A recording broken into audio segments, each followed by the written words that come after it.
In the Arctic's desolate, frozen terrain, two hikers discovered something extraordinary.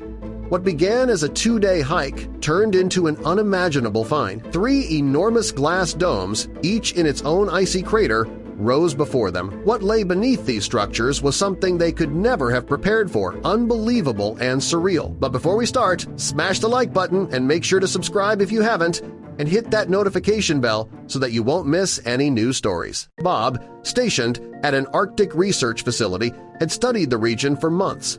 When he invited Andrew on this hike, Andrew's initial reaction had been laughter and doubt. "This place isn't forgiving," Andrew had warned when they first discussed the trip. "It's dangerous."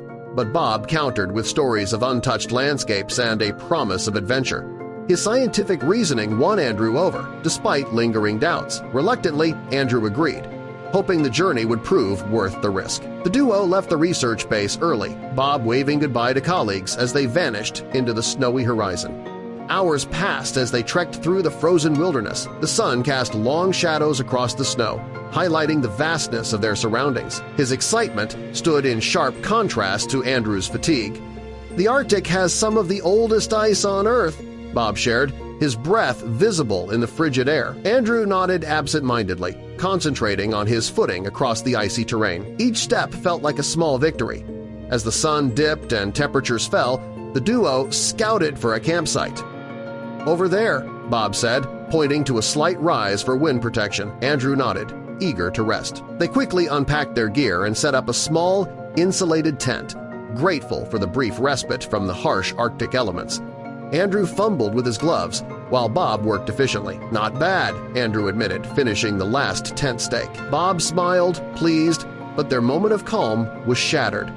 The ground beneath them began to tremble, faintly at first, before growing stronger. An event neither had anticipated was about to unfold. The vibration started subtly, almost like the wind, but quickly intensified. "What's happening?" Andrew shouted as the ground shook violently. Bob's pale face turned to him. "An earthquake!" he yelled. "We need to move!" The ice cracked, shards flying into the air as the Arctic terrain erupted in chaos. Andrew stumbled, barely keeping his balance. The shaking intensified, rippling the ground like water. The deafening rumble drowned out all else. Abandoning their gear, they scrambled to stay upright. "Head for the ridge!" Bob shouted, pointing to higher ground. Each step was a desperate attempt to escape the unstable terrain.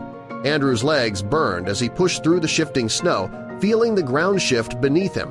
The cracking ice chased them like a predator. Bob reached the ridge first, helping Andrew up the final stretch. They collapsed onto solid ground, gasping as the tremors subsided, leaving behind an eerie, unnatural stillness. Andrew's hands shook as he stared at the fractured landscape. Deep fissures scarred the snow, some wide enough to swallow a person. "That was close," Bob muttered, his voice unsteady. Andrew nodded silently, the Arctic's once imposing beauty now feeling hostile and unforgiving. Both men sat quietly, absorbing the enormity of their escape. Andrew's doubts about the trip deepened, yet he couldn't shake the sense that this was only the start of something bigger. The earthquake had done more than split the ground, it had uncovered something long hidden beneath the Arctic ice. A new mystery awaited them, and it was about to reveal itself. Bob and Andrew gazed at the altered terrain, the Arctic now a jagged battlefield of ice and rock. "Look at that," Bob said, pointing toward distant craters. Adjusting his backpack, curiosity overtook any fear. Andrew hesitated but followed as they moved toward the largest crater. Bob crouched at the edge, brushing away snow. The ground had collapsed during the quake, revealing something beneath. At the crater's base, catching the Arctic sunlight, sat an enormous glass dome. When Bob suggested going down, Andrew objected, warning about unstable ground. But Bob's curiosity overpowered caution. He had already tied ropes to descend. Andrew sighed. "If we're doing this, we're doing it safely." Together, they secured their ropes, double-checking each knot before lowering themselves into the crater. The wind roared as they approached the dome. Then Andrew noticed something odd, a faint outline on the glass, a hatch. Bob brushed away the frost, tracing the edges. "It's a perfect seal," he muttered, turning the handle. A soft hiss escaped as the hatch opened, revealing a narrow entrance. Despite the sunlight above, the space below was swallowed in darkness. They tied their rope to a metal bar and tested its hold. Andrew tossed the rest into the void, the sound lost in silence. "One step at a time," he said. Bob descended first, his figure vanishing into the shadows until his voice echoed from below. "It's safe! Come on down!" Andrew followed, his descent slow and tense. The rope creaked as he lowered himself into the unknown. Finally, his boots touched solid ground. Bob's flashlight pierced the darkness, revealing towering glass walls that reflected their faint beams. As they moved through the frost-covered corridors, their flashlights revealed rows of rusted lockers and faded machinery coated in ice. Then a sharp clang echoed through the chamber. Both men froze. "What was that?" he whispered. Bob hesitated, forcing calm. "Probably just shifting metal," he said, though his voice betrayed doubt.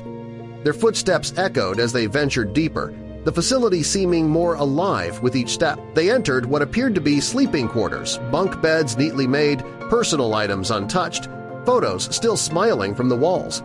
The room felt frozen in time, as if the people had vanished midday. Bob urged him onward. Ahead lay a vast control room, its walls lined with rusted panels and blinking lights beneath layers of frost.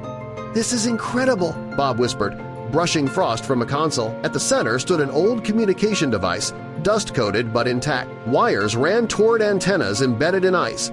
Before they could test it, a heavy thud echoed from deeper within the facility. Dust drifted from the ceiling. Shadows shifted. Andrew's pulse spiked, where not alone. On a desk lay a weathered leather journal. Its fragile pages detailed seismic instability and failed communications. The final entry froze their blood. "Quake. Imminent. Facility compromised. Attempting evacuation. No response from surface." "They knew it was coming," Andrew whispered. Bob closed the journal slowly, and they couldn't escape. Before he could speak again, a soft shuffle came from the shadows. Their lights revealed a gaunt man staggering toward them, his clothes in tatters, eyes hollow with exhaustion. "Get out!" the man rasped, brandishing a rusted metal rod. His voice cracked with desperation. Andrew raised his hands calmly. "We're not here to hurt you." The stranger trembled, studying their faces. Gradually, his grip loosened. "This place, it's cursed," he murmured. "I've been here so long." His name was Clive, the last survivor of the research team. The dragging noises, he confessed, were his own attempts to frighten away intruders. He told them the station was built in the 1,970 seconds, a secret research hub buried beneath the Arctic. When a massive quake struck, the surface collapsed, sealing the team inside. Rescue never came. 4 colleagues died instantly, 2 more from illness. Only Clive remained, living off rations and fragments of hope.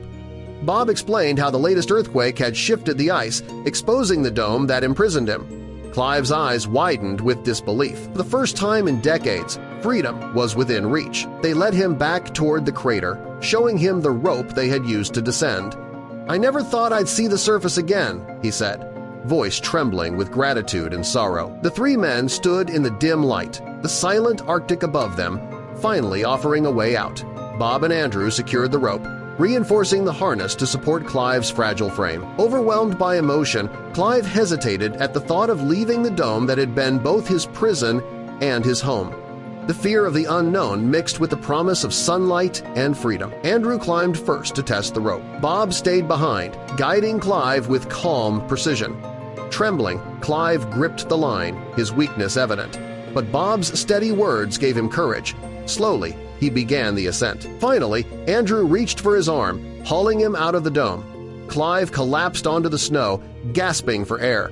The Arctic wind stung his face, the first breath of freedom in 10 years. Bob triggered his emergency beacon. Hours later, the distant hum of rotor blades signaled salvation. The rescue helicopter descended through the icy fog, lifting them from the wasteland. Paramedics wrapped them in blankets, checking vitals as warmth returned to their frozen bodies. At the hospital, doctors treated his frostbite and malnutrition. Bob and Andrew visited daily, their shared ordeal forging a deep bond. News of Clive's survival spread across the world. Scientists marveled at the hidden Arctic domes, and journalists called it one of the greatest survival stories of the century. The discovery reshaped how humanity viewed isolation, endurance, and the will to live. Authorities demolished the damaged facility, but the glass domes remained as a memorial, a frozen monument to human perseverance and the mysteries buried beneath the ice. As Clive recovered, he began sharing his story publicly. Speaking before audiences and students, he told of fear, endurance, and rediscovery. His words inspired millions, reminding them that even in darkness, there is always a way back to the light. Though Clive's ordeal ended, the Arctic still held countless secrets. Beneath the frozen surface, time preserved mysteries waiting to be uncovered, and as new explorers ventured north, they carried with them Clive's legacy, a story of resilience, courage, and the unbreakable bond between hope and survival.